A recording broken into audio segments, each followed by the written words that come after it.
everyone.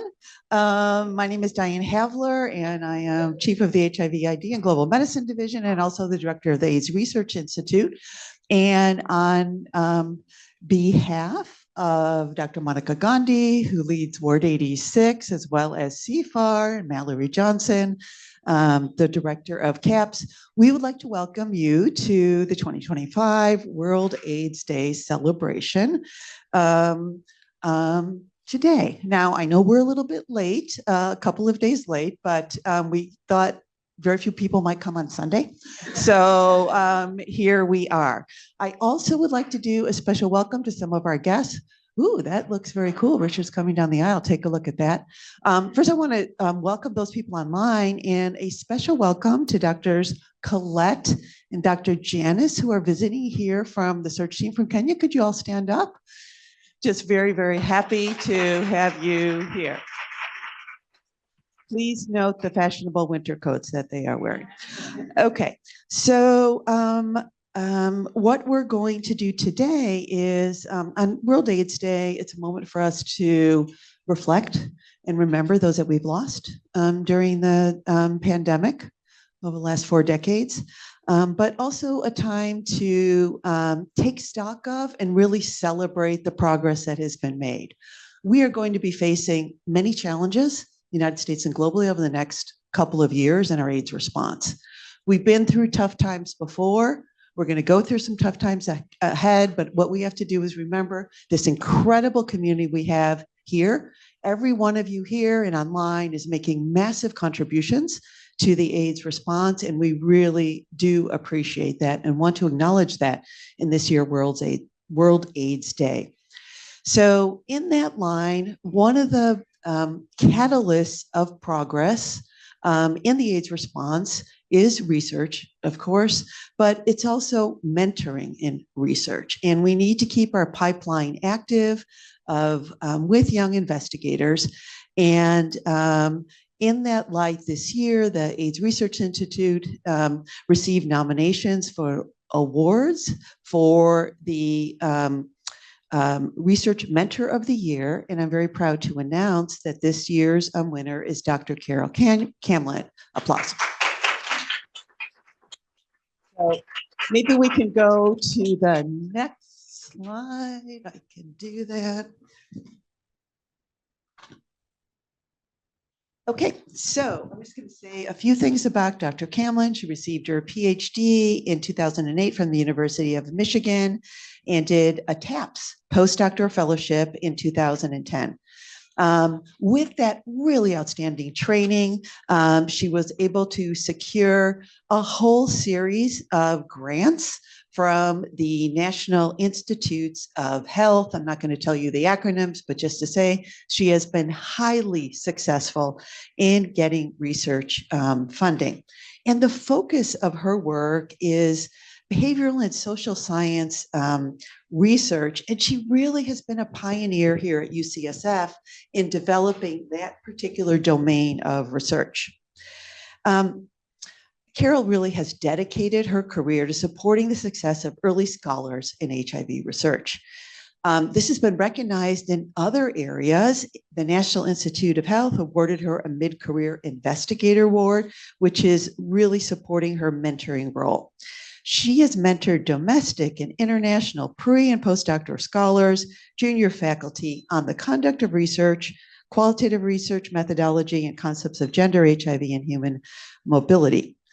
She is an avid mentor of research staff, guiding research assistants in her projects in Kenya and Uganda, and developing research presentations and first author manuscripts.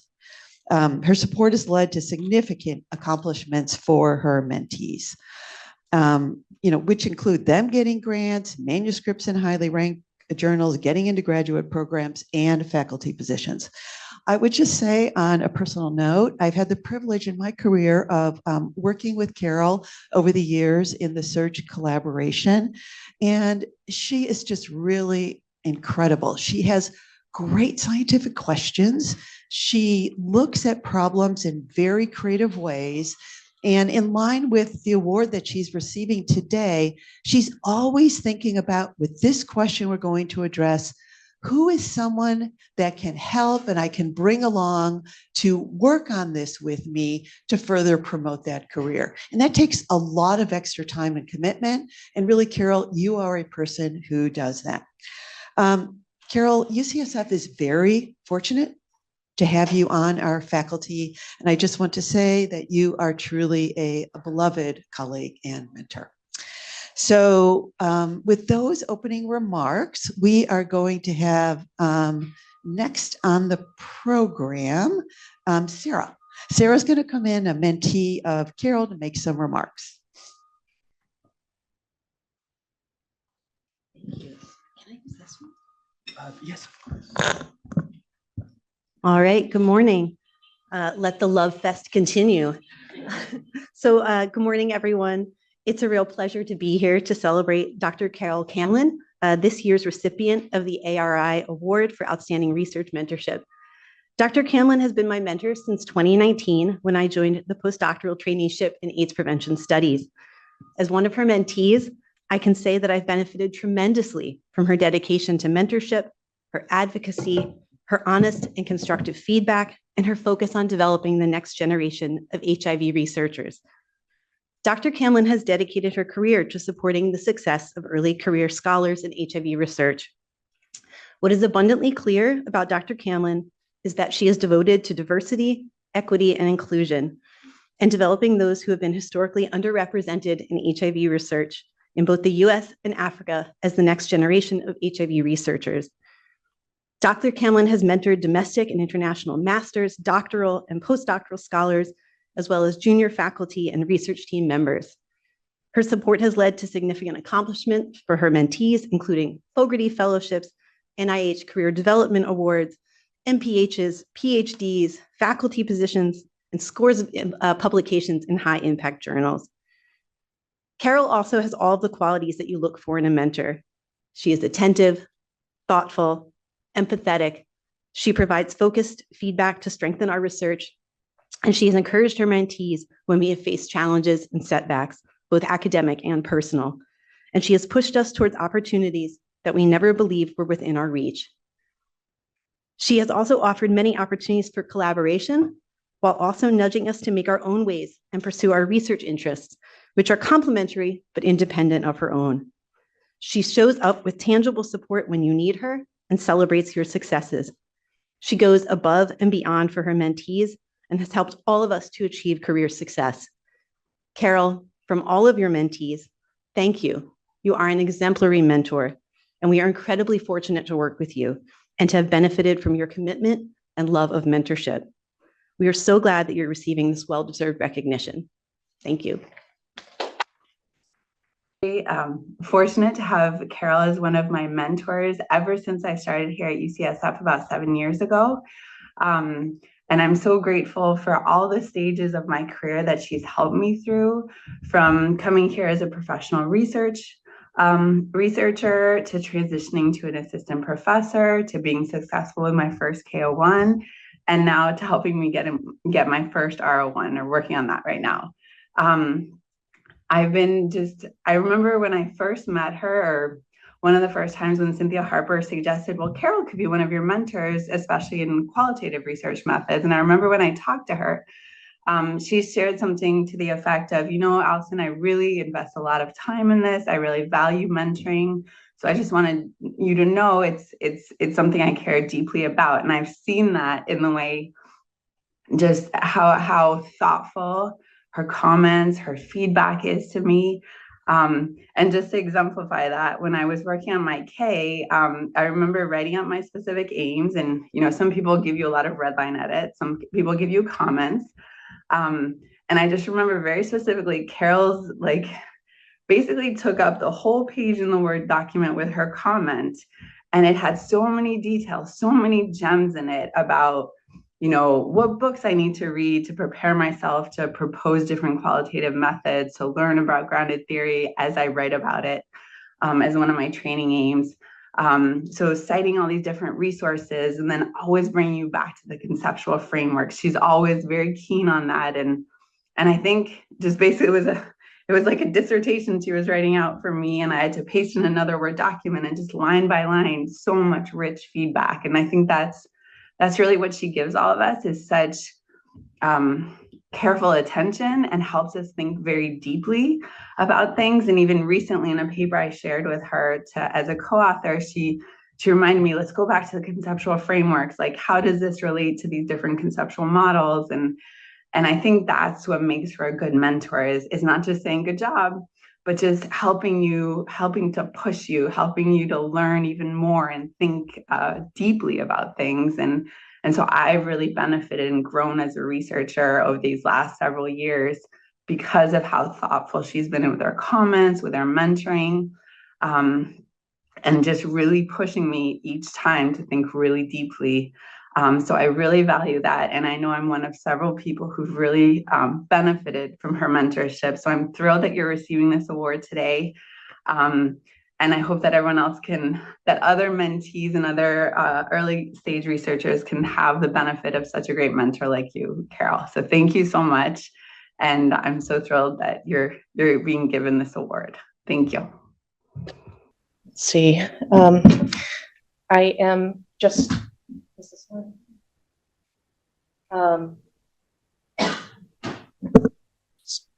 Speaking through this.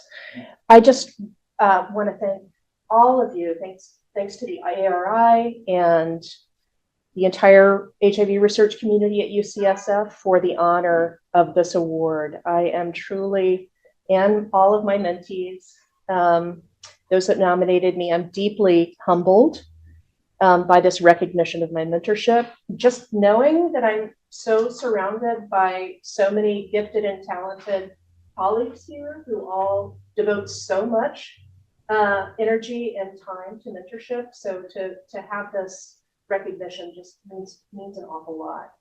And I think I'm shaking from all of these testimonies, honestly. I think my path towards mentorship did begin with an interest in ethics and taking an approach towards HIV research and our work in Africa, especially in a way that's not in any way extractive, but rather generative and creative, and not just kind of giving the people we work with a paycheck through our grants, but working together in a generative and creative way that like expands the circle of collaboration, the circle of inclusion in the work of producing scientific knowledge and expanding career opportunities and really building careers.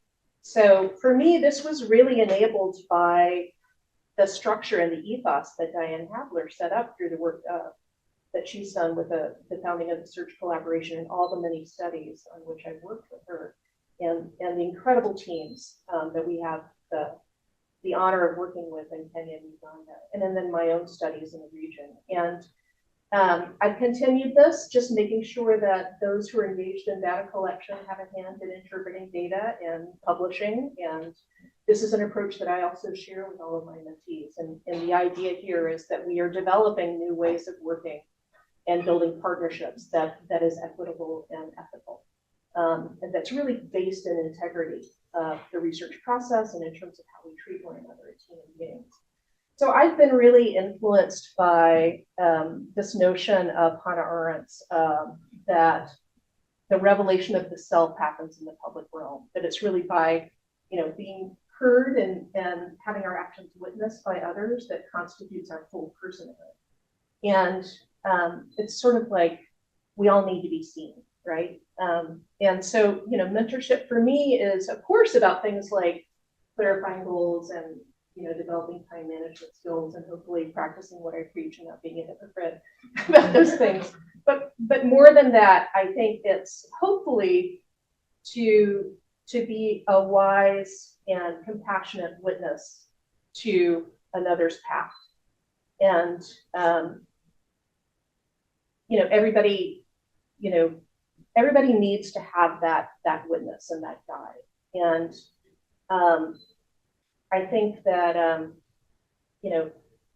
with age, with aging and with experience, we get some perspective, and that's a good thing. It allows us to be able to give some perspective to our mentees that they might not have yet about really important moments like this is the moment where you're making your unique scientific contribution. This is where you are defining yourself professionally as a scholar, and to help kind of provide a view that of that process, so that through that, through these choices you're making right now, you're establishing who you are professionally. And sometimes mentees are not even aware of all the choices that are available to them. So it's helping, hopefully this process is helping people to develop a sense of confidence and a sense of self-recognition that gets built over time. So for me, it's a part of building my own self-knowledge, and it's a part of also engendering growing self-knowledge in others, that this is really all about. So I found it incredibly fulfilling. It has become more and more important to me in my career here at UCSF. So I'm just tremendously grateful and very, very honored for this recognition. And thank you all so much. And now I think we have Waru's talk next. So I have the honor also of introducing Waru Gachane, who is assistant professor in the Advancing New Standards in Reproductive Health, or ANSWER research program in the Department of Obstetrics, Gynecology, and Reproductive Sciences. Her research is dedicated to identifying and addressing the structural and social factors that produce disparities in sexual and reproductive health outcomes in the United States, Eastern and Southern Africa. In her work, she uses a variety of participatory and applied qualitative methods to explore quality of sexual and reproductive health services, adolescent sexual behavior, and HIV prevention and treatment interventions.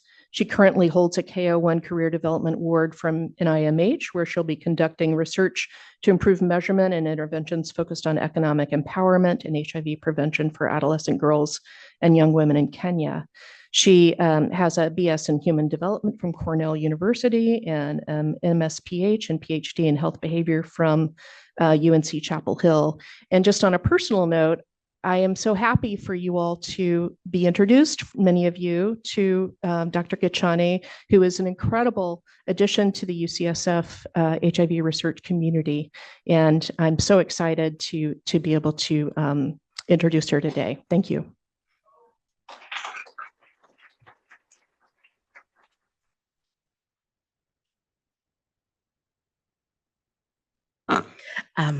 Thank you so much, Carol, for that introduction.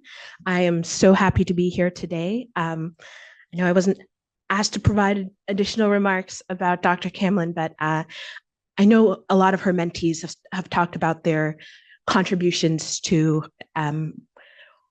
their professional development and growth and feedback on manuscripts. But I think something I'd like to really add to that is what she's provided on a personal level. I first met her when I was being recruited for this faculty position here at UCSF. And often in these meetings, you're expecting people to just sort of, okay, this is the kind of funding you should apply for. This is what we need to know about our department. But in our meeting, she gave so much of herself and introduced me to opportunities at the university that I didn't know were possible. And I think specifically things that I needed to know, sort of as a person coming from a lower income background, as a Black woman in academic medicine. I think she really took the time to provide some nuance about what this experience and this position would really look like, and gave me opportunities to look for this, offer the support that I needed. And she's continued that on since I have transitioned into faculty. So I just want to say that it goes far beyond the professional feedback she's given. So thank you so much for being such a wonderful mentor and supporting me in this work. So today I'll be giving you an overview of some of the work I've started in my KO1. This was awarded last year. So I'll give a brief background about HIV, economic empowerment, and the work I'll be doing in my K. Then I'll be talking about my first study focused on advancing conceptualization of economic empowerment. My second study focused on measurement, and what does this, and conclude with what this means for economic interventions.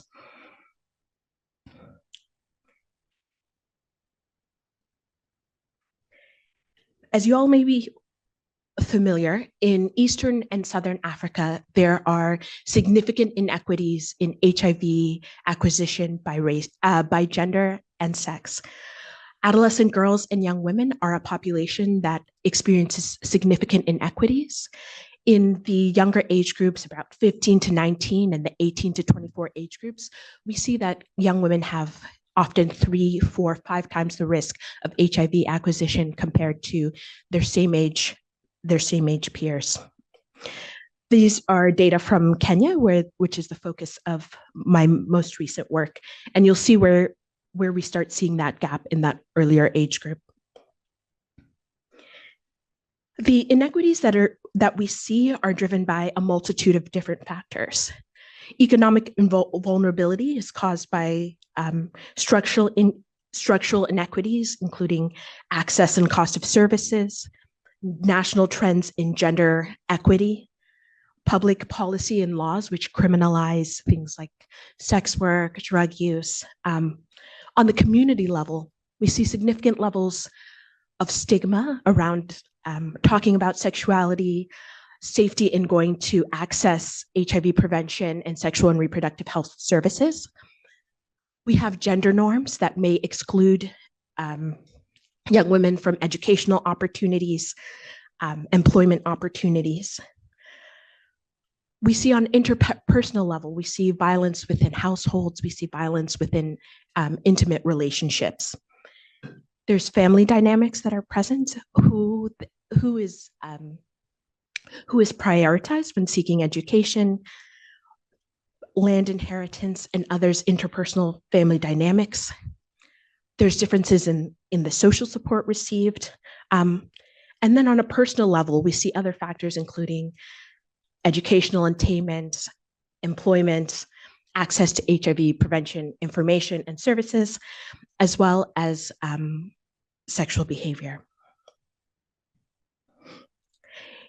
Because of this multitude of sort of economic vulnerability and how it relates to HIV risk, we've seen that on an international level, that economic empowerment has been prioritized as a strategy for achieving gender equity, reducing HIV risk. So economic empowerment is part of UNA's strategy for reducing HIV incidence, but we also see it as one of the Sustainable Development Goals.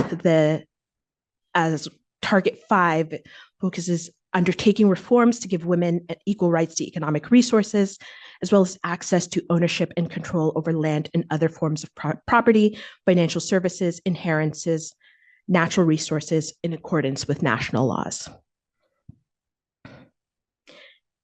We see that economic empowerment interventions have been part of the HIV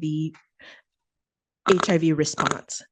So they've often been implemented as part of combination HIV prevention approaches.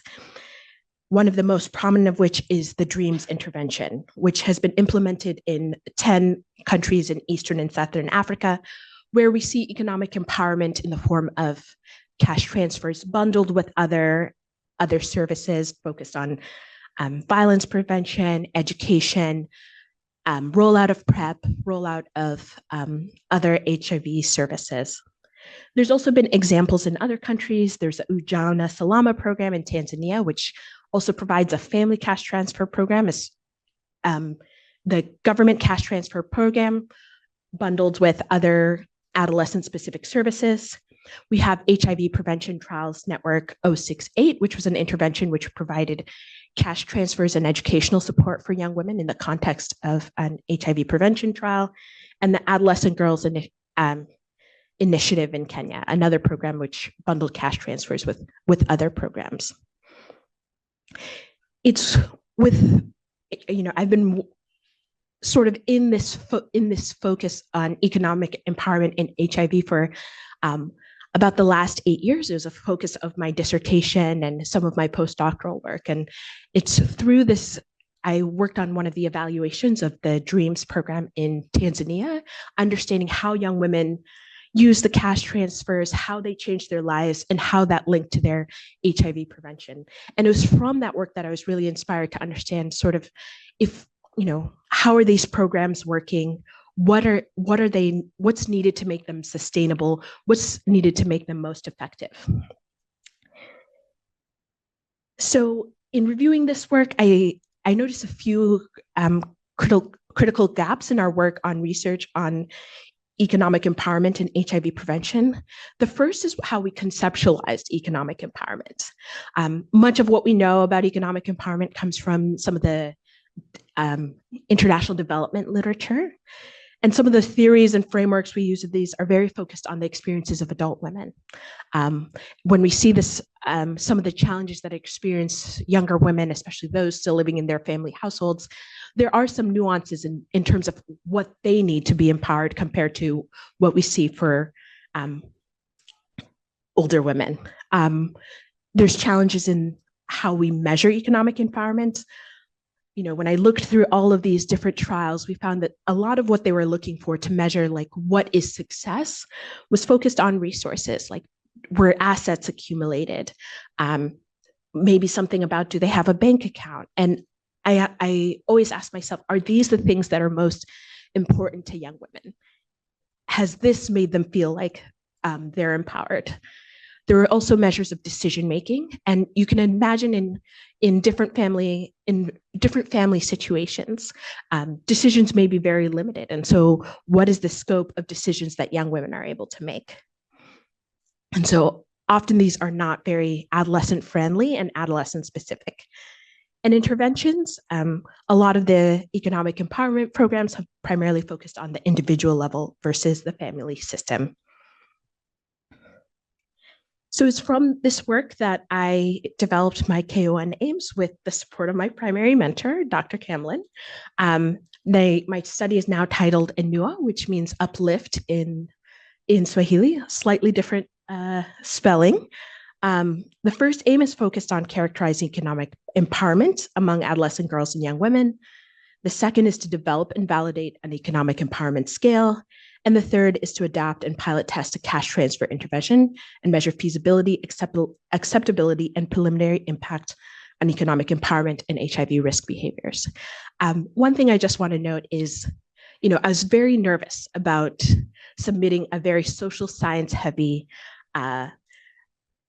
proposal to NIMH for a KO1. And Dr. Camlin was very keen on giving me sort of the feedback I needed to feel confident in making this submission and in completing this work. So I just want to note for other social scientists who are here today that it is possible to have such awards and or it is possible to propose such research to the National Institutes of Health. So I just wanted to put that in here. So my study is set in Kenya, which has, and in the western part of the country in Kisumu, which has the second highest HIV prevalence. And there's also been a sustained HIV response with the DREAMS program focused on adolescents. I was also born in Kenya, and it was really important for me to be able to start doing work in regions close to home. And so this was a really important opportunity for me. So in my first aim of the K, I was focused on advancing conceptualization of economic empowerment. I did so by conducting focus groups, 5 focus groups with adolescent girls and young women ages 15 to 24 earlier this year. The criteria were they had to be able to read or write English or Kiswahili and enrolled in an economic empowerment intervention. I wanted people who had economic empowerment sort of on their mind to ask them questions about sort of what it meant to feel empowered. We conducted our recruitment approach. We began with 2 focus groups, one with younger adolescents, one with older adolescents, and we used a theoretical sampling approach where we started additional participants were recruited based on key characteristics, emerging categories. And I used a constructivist grounded theory approach to data analysis. We had split participants between the 15 and 15 to 19 and 24 age group. Most participants had some secondary education or higher, and 11 were currently employed. And so this is the economic empowerment framework that emerged from my work. So participants talked about sort of with 3 stages of economic empowerment. The first was sort of the pre-empowerment, which were the conditions of vulnerability that they experienced.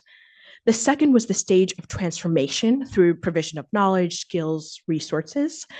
And the third was achieving individual, social, and financial power. So participants described the preconditions of empowerment as individual experiences a state of economic and social hardship. Such examples included unwanted pregnancies, dropping out of school, general poverty within the household, or an early diagnosis of HIV. The most common hardship was that of unwanted pregnancy, and the circumstances in which they became pregnant and carried their pregnancies were often difficult. In nearly all cases, adolescent girls who were pregnant did not get much support, and carrying a pregnancy often led young women to drop out of school. Although Kenyan national policies prohibit schools from excluding pregnant students, often families would withdraw support. Here are some quotes from 2 focus groups participants. The first says, "This friend of mine got pregnant when she was in class 8, and because of stigma in school, stigma in society, she ended up dropping out of school."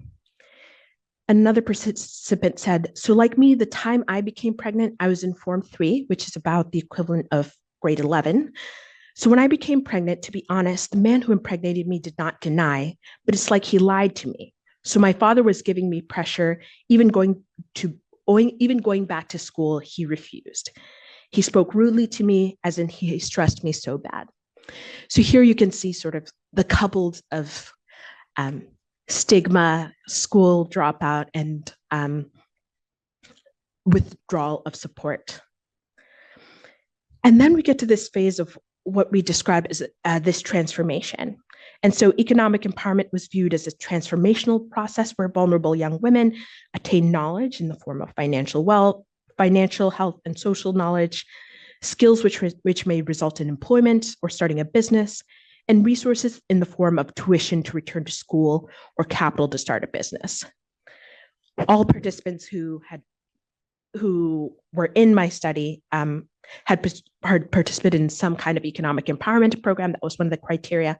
And so this included things like cash transfer programs, programs which provided school fees and training, and employment and internship opportunities. And so here a participant says, "I think economic empowerment is empowering a person financially by providing him or her with a job, some training or education, so the person can be independent." We also see a participant talking about sort of more the transformational process. And so this participant says, "Somebody has come from dark to light, meaning this person has been struggling, he or she has been a sufferer, but the outcome she has now, he or she has found the solution to all the problems he or she was facing for everything."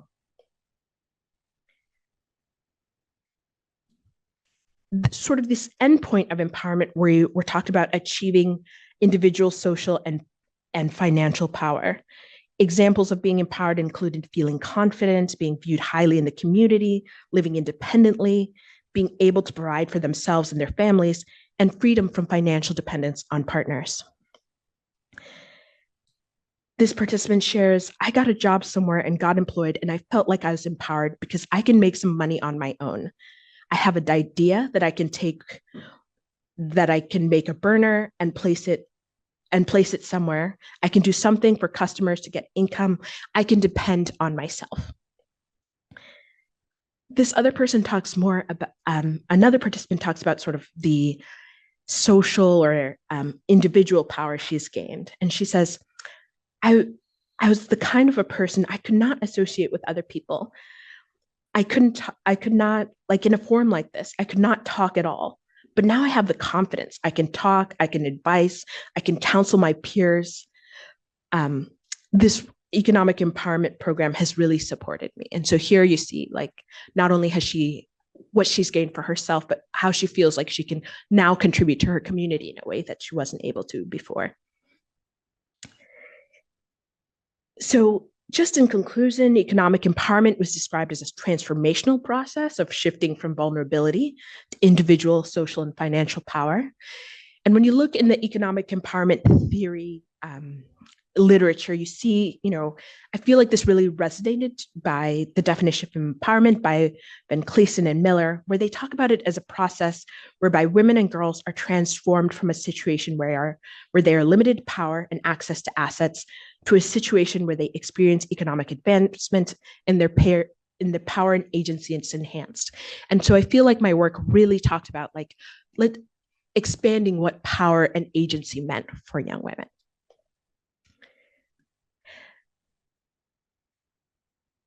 So now I'll talk a little bit about the next phase of my work is measure development. And so I talk, some of the work I've conducted is focused on this is the process of measure development by Boateng et al. And you'll see the first phase is item development, which is focused on focus groups, feedback from mentors, review of economic empowerment measures, and a systematic scoping review.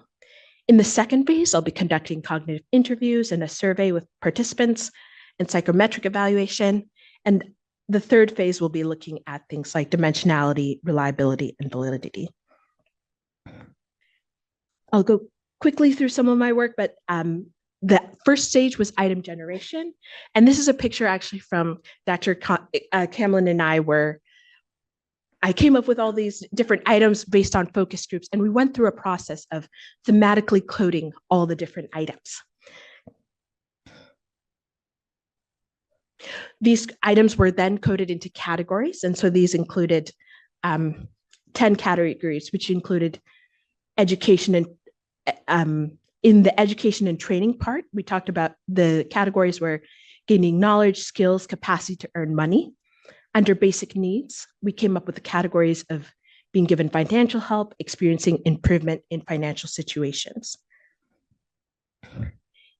Under empowerment, the categories of items were focused on feeling knowledgeable, confident, feeling control, self-reliance and autonomy, and coping skills, as well as gaining social power. Under financial power, the categories we came with becoming hardworking or not idle, responsible in supporting self and independence, as well as attaining goals.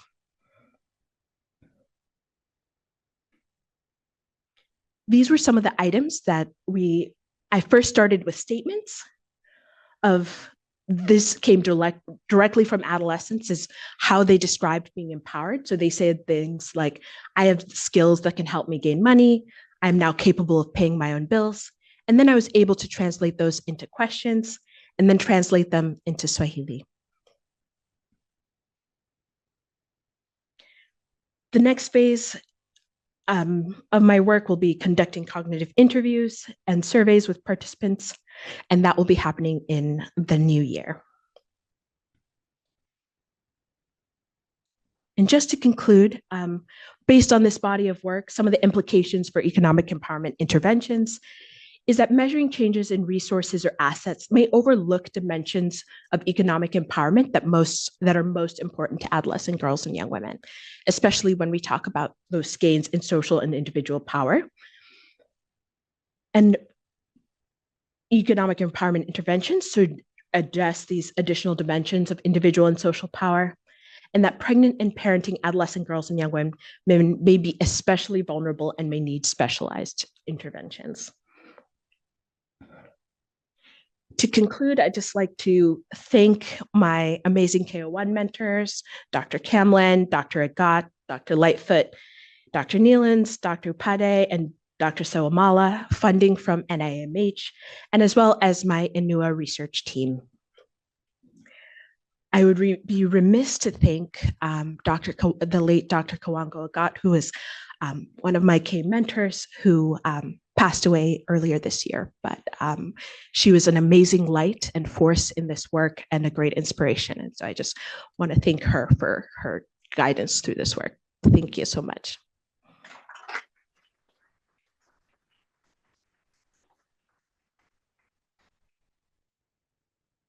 Thank you, Wario, for that wonderful presentation and that ambitious research that you're in the midst of. I think we have time for one question to, if we can narrow it down to one question, or someone online or anyone in the room. Yes, Gabe. Gabe beat you to it, Monica. Oh, microphone. I know your background is looking at dreams, and I'm just curious what the work you've been doing is work understanding empowerment. How you reflect on perhaps the impact of dreams, and in particular, it seems like some research not necessarily showing a clear impact of dreams on HIV incidence by my view from what I've been seeing. So just curious your take on how this fits into that conversation. Thanks. Yes, I really appreciate that. I think as a PhD student, I remember just, okay, please show me the results of dreams. Like they've put everything into it. We've talked about this being sort of the big beacon of what was really going to impact HIV incidence for young people. And unfortunately, we haven't seen that. A lot of what I learned as a PhD student was sort of on how it was implemented. Like we gave cash transfers to young women, but some of my work found that sometimes their parents took some of the money, or they had other big life stressors that were occurring. And so in terms of, and they were also given entrepreneurial support while they were enrolled in Dreams. But unfortunately, the businesses that they were coming up with, they had too much competition. You'd have, 10 new like fruit and vegetable salespeople in a community where that already had that as a resource. So I think in terms of, what I'm learning is needing a little bit more specialized attention on like in sort of how we're looking at these interventions. I think something that interventions that impact sort of the family system. So, to make sure that the parents aren't asking their children for that money, or what kind of additional supports do the parents need, do partners need to ensure that young women have everything they need to for those resources to really have an impact. I'd also say I really wish they'd measured some of these other impacts. I think how they change individual, social, and some of those other impacts, because I think, we're not going to see HIV incident. I think it'll be a while before we see some of those bigger impacts. And I think these other ones are really important, and maybe more important to young women than we might see HIV reduction. So. All right, thank you for that. And I know there are other questions in the room and online, so please reach out, either corner her after the session or reach out by email or otherwise. I'm assuming that's great. Thank you again. Thank you. Our last talk today is by Dr. Aisha Appa. I'm really honored to introduce my mentee, but she really is a specialist both in addiction medicine and infectious disease, has done dually boarded, but also did 2 fellowships in the area, and just was recently awarded a DP2 grant, which I think has been called a genius grant sometimes, from NIDA. And so we're very excited to feature her work, and her talk is entitled HIV Addiction Overdose, Running Towards the Syndemic Fire in 2025.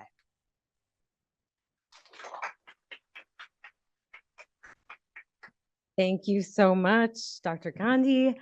Good morning, everyone. I'm delighted that our leadership wanted to highlight addiction alongside HIV on this momentous World AIDS Day, and really honored to be a part of this phenomenal program behind Dr. Ghachane and Dr. Camlin. When thinking about the degree of the size and scope of this topic, and how I could do it justice in 15 minutes or in maybe 11 minutes, I will try. I really just came back to what World AIDS Day is about. It's about remembrance, as Dr. Havler mentioned. So, we'll take the next few minutes to remember the central and sometimes silent role people who injected drugs played early in the pandemic. It's about commemoration. So we will spend some time discussing and celebrating how the key features of the HIV response could be deployed in overdose prevention. And finally, always end with a call to action, and end by reviewing where we should be really 43 years into this entwined public health crisis of HIV addiction and overdose. Sorry here. And really a few key thoughts on how we can get there. So without further ado, I'll dive in here. We'll begin at the beginning. And I know that all of you in this room are familiar with June of 1981 and how in the months and years following the publication and dissemination of the first reports of cases of AIDS among men who had sex with men, how the medical community, the LGBTQ community was sort of lit afire. And I think as we tell those stories of those first known cases of AIDS in men who have sex with men, it's also important to think about, where people who inject drugs fit into that narrative and the stories of those early individuals living and dying with HIV. I was really inspired by this book that I pictured here on the left, and that's written by Maya Salovitz called Undoing Drugs. If you haven't picked it up before, I highly recommend it. Dr. Paula Lum gave it to me when I finished Addiction Medicine Fellowship, and it really, really affected me. And she, through the lens of somebody with lived experience, as somebody who was injecting heroin in New York City in the 80s and feeling the fear and the grief of seeing her close friends go through HIV testing and diagnoses and death from the perspective of people who inject drugs, is able to sort of share a very personal perspective while also really a really parsimonious, beautiful, meticulous account of history. And one thing that sort of a particular piece of the narrative that I'll highlight is that, again, while at least I used to think of that my clock starting in 1981, and certainly there were cases that were circulating HIV beforehand, she shares that, in sort of retrospective review, we know that in 1977, there were 3 infants with HIV born to mothers who injected drugs in New York. And a few years later, in 81, there was a pediatrician in the Bronx who was trying to publish a case series about this new immune disorder among these babies born to mothers who injected drugs, and was ultimately sort of repeatedly unsuccessful. And just a few years later, we know that the seroprevalence of HIV in people who injected drugs in New York was a 50% or more. So this was incredibly significant among this community of people who inject drugs. And I think similarly, another sort of nugget of history here is this piece in New York Magazine from 1987. One of the physicians, as I won't read the whole quote here, but says, "We used to call it Rikers Island adenopathy when we started seeing it in 1979 and 1980, and large lymph nodes in drug addicts," sorry for the stigmatizing words, who'd been imprisoned at Rikers Island. Then it got identified and named AIDS. So I think, again, a number of these stories and expanding prevalence of HIV in people who inject drugs. And I want to anchor us in the political context of the time. You might think, oh my goodness, 50% of people who inject drugs living with HIV. If you think about or caring for people living with HIV in your practice now, and how much work it takes to really and sort of work against a system to provide excellent high quality HIV care and substance use disorder care to folks that may not fit into our traditional system. What was it like for people in the 80s? And I think what was going on then was politically was the war on drugs. In the 80s, there were multiple bills that had broad bipartisan support and were also incredibly racist, that were passed about mandatory minimums for crack possession. People with substance use disorder, quote, chose their lifestyle. And addiction was really was a criminal problem. It was barely a medical problem.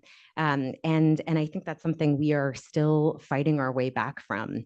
I think one of the most momentous and sort of beautiful parts of this time in history was that, that said, the activism from people who use drugs and in partnership with public health ultimately led to this concept of, or the birth of harm reduction that really reverberates through the country internationally to this day. It was this really simple idea that people had, that people who injected drugs deserved to live, that they could still use their drugs, and that did not have to be a death sentence. And so Bleach Man was born in 1988.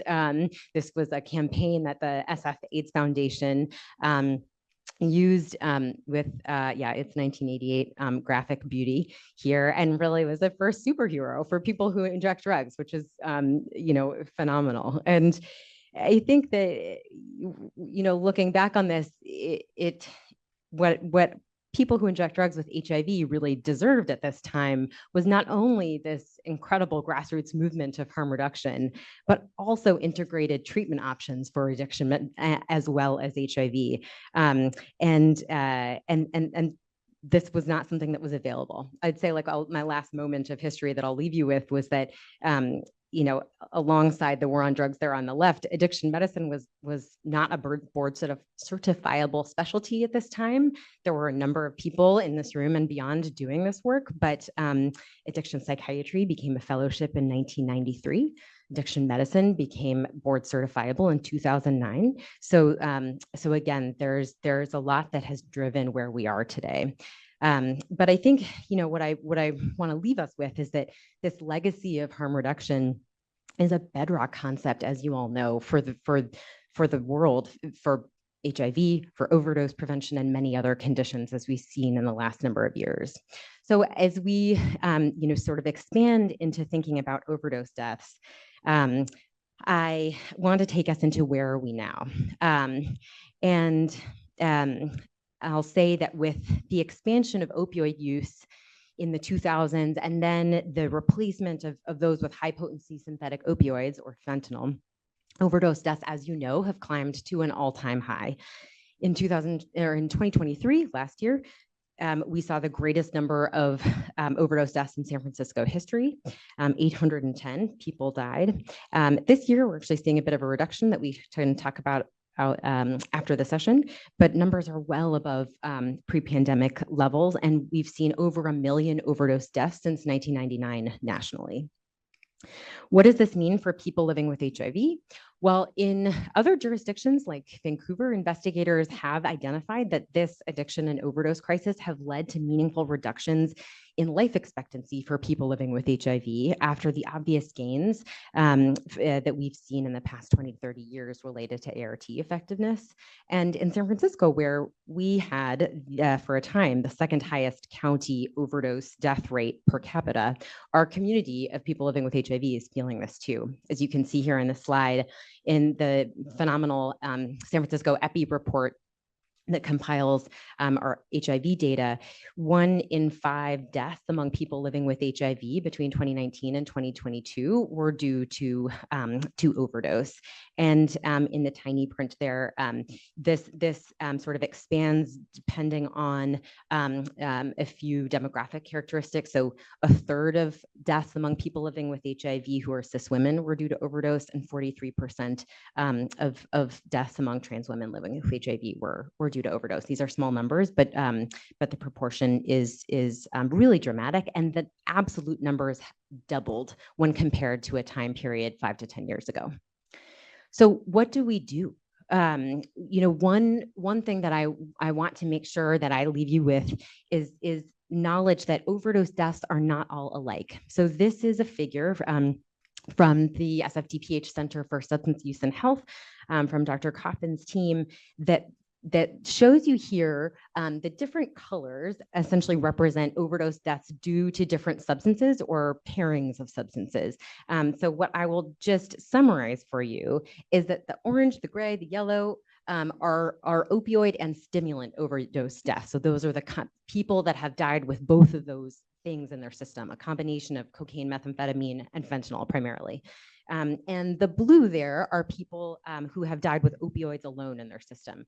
So the majority of the deaths that we're seeing are stimulant and opioid overdose deaths. The mechanism of death is primarily opioid overdose or respiratory depression, but how we're getting there varies. And I think that's really important for us to consider when considering how do we prevent overdose death in people living with HIV. So I know I'm going to go a few minutes over here, but I'll go as quickly as I can. There are basically 3 ways that we can think about how these deaths are happening.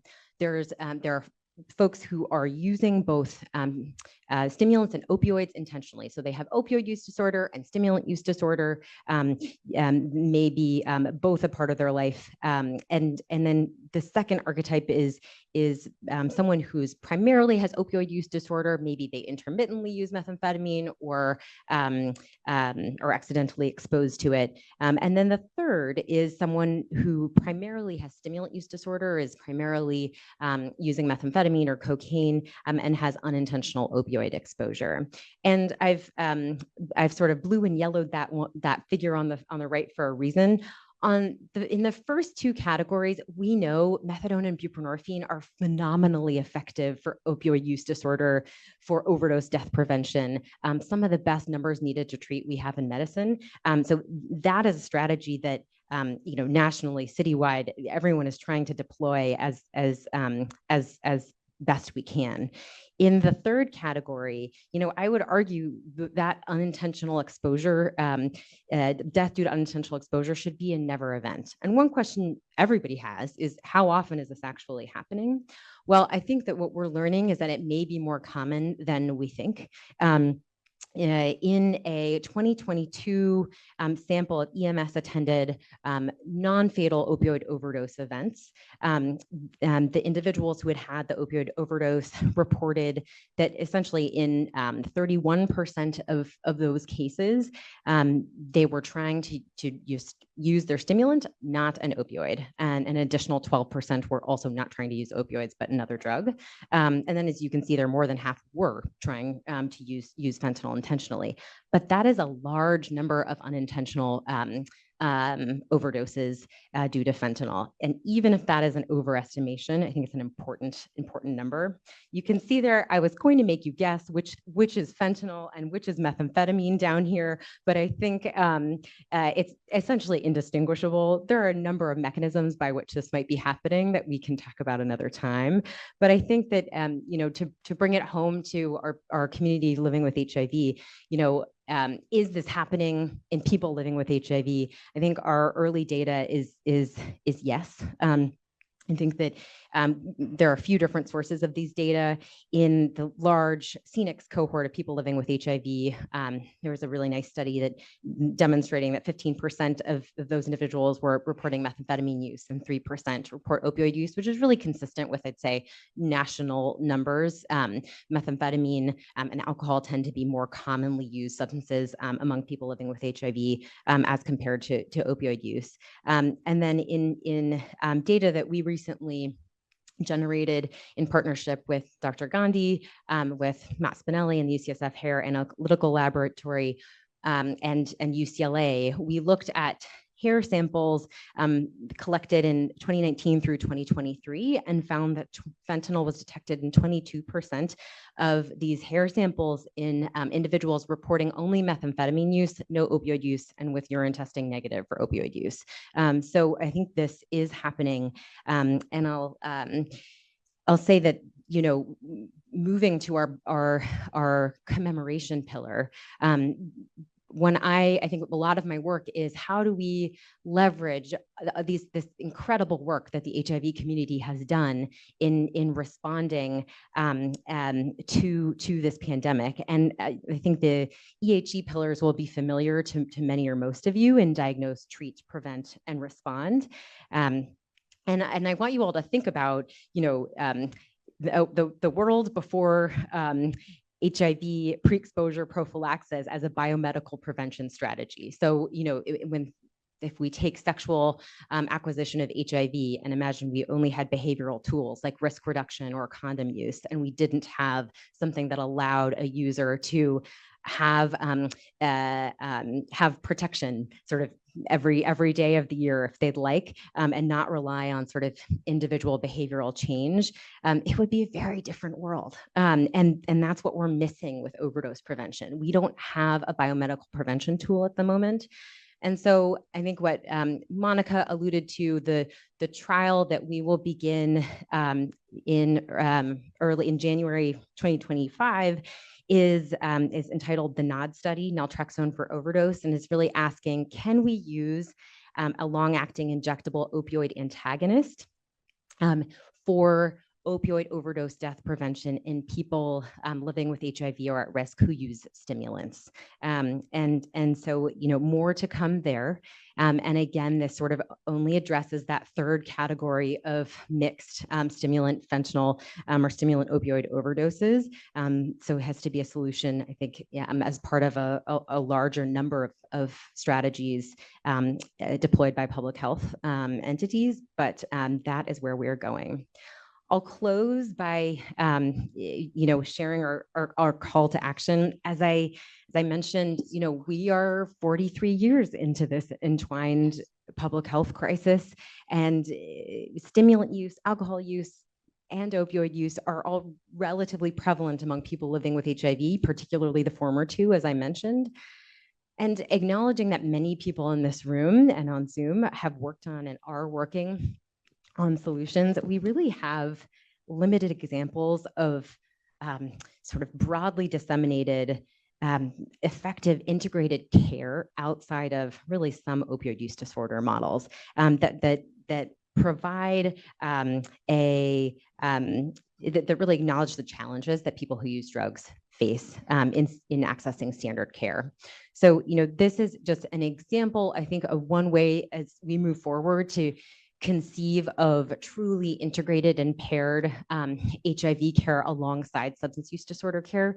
This little house built here is for stimulant use, but I think that this sort of infinitely adaptable. But I think what we need to do is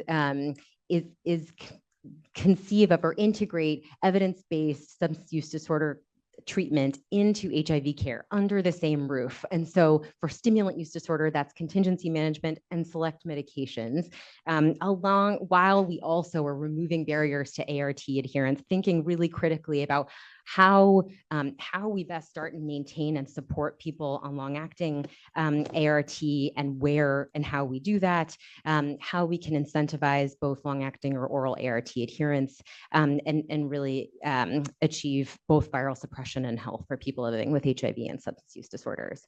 The last real slide I have for you is that, one, in just looking at that first pillar, some of you are familiar with the combo study is a trial that is part of MyK that we're just completing, and we'll share that when we integrated contingency management, which is first-line treatment for stimulant use disorder, into Ward 86, into HIV primary care, and provided incentives for both oral to ART adherence using a point-of-care tenofovir assay and reductions in stimulant use via a point of care test using the same urine sample, we saw that our viral suppression went from 55% before the program to 92% following in people that attended at least a visit.